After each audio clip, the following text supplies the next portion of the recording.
What is up guys, it's Jordan here and welcome back to a brand new video, and a type of video that I have not done in so long and something that you guys have been requesting for ages because you really enjoyed them. Basically with Blood Orchid I've been absolutely loving Siege and I've been taking it seriously again, so in return I wanted to bring back the guides and make you guys headhunting, diamond earning, badass motherfuckers.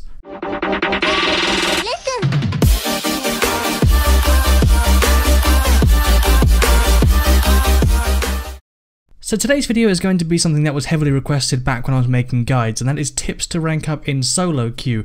Now as we all know, solo queue is practically the bane of every Siege player's existence, because when you're playing it seems like you get played against like Smurfs or Diamonds, and then you get Bronze and Coppers who basically just figured out that Siege is actually a game. So we're going to be breaking this down into two sections. We're going to have 5 major tips, which are going to be the main points of this video, and then we're going to have some minor points that I really wanted to include in the major tips, but I didn't feel like they took priority over the ones I have put in. Now as always with these videos, do feel free to add your own points and challenge anything that I bring up, because I am only one player in millions within the Siege community, so there could be plenty of things you would like or plenty of things that you disagree with, so just let me know in the comments. I'm always open to suggestions and challenge.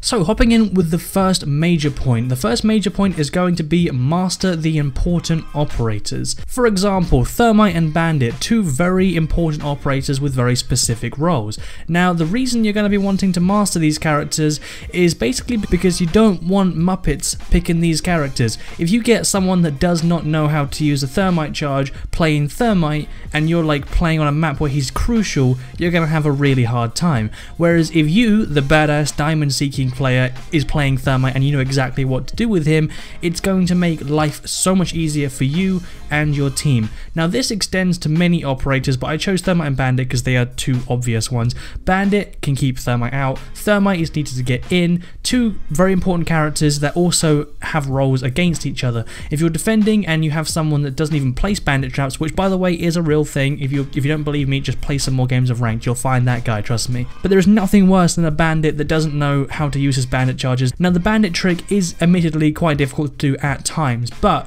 once you get used to it, it's pretty straightforward, and you want someone that can keep that sort of going with the bandit tricks and then block all those operators out of a specific way, specifically on certain maps where it is crucial. So to summarize things, to make your life and the team's life 10 times easier, make sure that you're playing characters that are important and make sure that you are good with them and know exactly what they're doing, or you're doing, sorry, and it just makes life so much easier and it will make your road to diamond a lot quicker. Point number 2 is related to the first one, and that is play operators that you know you are good at. This is again very important because you may need to carry the team. Let's be real, you are the pro, and let's just pretend that everyone you're playing with is completely mindless.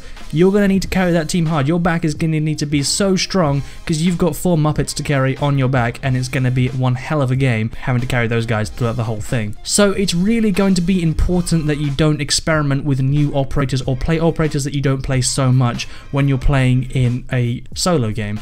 Because if you're in the, like, let's say for instance you go into the very first round of a new game, you've got a fresh new team, they're chatting nice stuff, they're like, oh hey, what's up team, like they do, and you're thinking, wow, these guys are pretty cool, you know what, I might try a new character or try someone else I don't play very often. Then you get into the team and bam, they've all been spawn peaked and you're stuck playing that character that you don't really know what to do. There's no way you're going to clutch it. I mean, clutching a 1v5 is pretty tough anyway, but it's going to make it basically impossible if you're playing someone that you're not so good with. So if you're having to carry, make sure you're going to carry with a character that you know that you're really good with and you've got a good history with, and you know the ins and outs of with their guns, their gadgets, their everything. That way it's going to be a lot easier for you to carry the team. In all seriousness, carrying the team is not impossible by any means. Like, you can easily carry a team if you know what you're doing and you're not up against like pros, which most of the time you are, unfortunately, in Siege, because that's the way matchmaking works. But honestly, if you play well and play an operator that you know, it is very easy, well not very easy, but it is easier to carry a team. And also, if you're doing really well, sometimes it does spark a little bit of like, I don't know, inspiration or encouragement into the other people. Like, sometimes you can be having a really bad game, and if you suddenly turn it around and start playing really well, they magically get better as well. It's like they feed off your awesomeness. I can't explain it. Anyway, on to the third point, which is utilize having 2 drones. Now, if you're new to Siege or you've just come back into Siege, you may be scratching your head thinking, well, what the hell is that all about, because you can only have 1 drone unless you're playing Twitch. Well, as I said earlier, Blood Orchid is absolutely awesome, and they fixed that so that you can now have 2 drones. This means that you can scan every single damn mofo on the map. No, just joking, don't be that guy, don't repeatedly scan. But you can set them up in very good positions. For example, a good tactic is to have 1 drone scouting ahead of you, so you know what's coming up, and like all the corners, you know if someone's going to be trying to like peek you or camp you, and then have another drone behind you, which you can then use to make sure that no one sneaks up behind you. And if you have a dead friend or a dead, well, actually no, we don't have friends in solo. If you have a dead person on your team, you can get them to spot on the camera behind you, and you know, providing they can type, which I'm sure they can, then they can type to you if someone's coming behind you, which prevents that sort of flank from getting you, not getting caught by roamers. So not only are you giving yourself plenty of intel, but you're also making sure that those Muppet teammates of yours have actually got a role. They are benefiting you in some way, which is absolutely brilliant because, you know, share the responsibility of carrying the team if possible. Point number 4, utilize bad teammates. This one's a good one. I like this one. So as we've established, there is a high chance that your random team will make a lot of noise because they're going to be probably kind of silly. If you're unlucky, you're going to get those teammates that just charge, they just break stuff down, charge in, and, you know, die.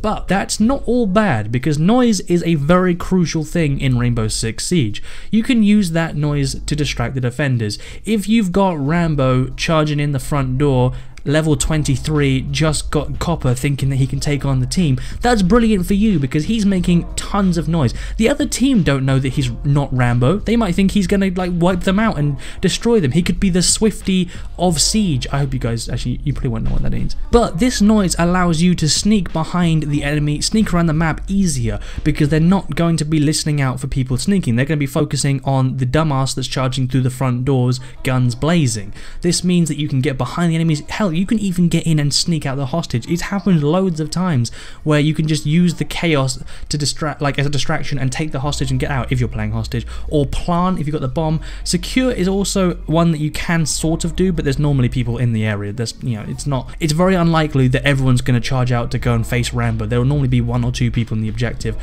but you get the point. You get a lot more freedom around the map when you're utilizing those bad teammates making noise. They probably will die. Let's be real. They are going to die, but their death is going to make your job a little bit easier, and it just makes that carrying, like, you know, a little bit easier as well. It takes 1 load of the carrying weight off of you.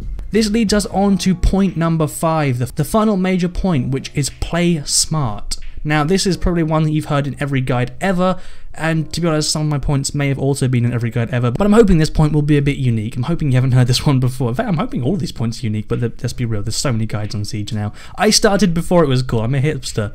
Anyway, on to the serious part. Play smart, calculate the odds, don't just play for kills. Now, if you're a higher rank, you've probably already thought about this and heard about this, but if you're getting into Siege, or you're stuck in like gold, maybe low plats or high silver, then you may still be going for kills a little bit too much, which is something that everyone does. It's not something like, it's not like a bad thing. Don't feel bad about it. You know, it is satisfying to, you know, kill someone in Siege or get lots of kills. Like, you know, it's a satisfying thing, and to be honest, it's the best thing about Siege. When you pull off like a triple kill, it's awesome. But as the key player of the team, you have to think hard about every single move you make. If you are carrying the team, then it's all up to you to make the correct decisions and the correct timings to be able to actually carry.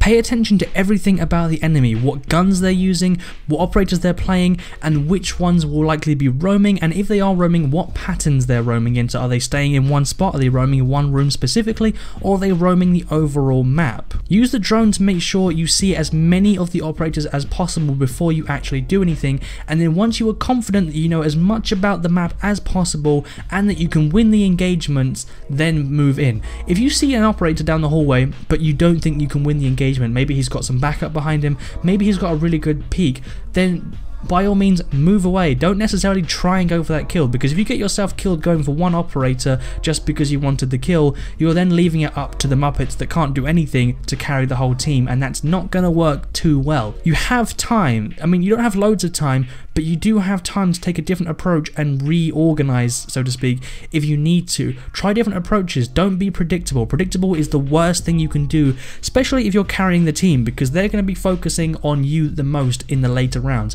When they see that you have the most kills, they're going to be thinking to themselves, okay, we need to prioritize this guy, and they're going to start trying to learn your patterns. Don't let them learn your patterns. Be different every single round. Try something different. Play different operators if you can master other ones as well. Don't play anything random like I said at the beginning, but try and be unpredictable.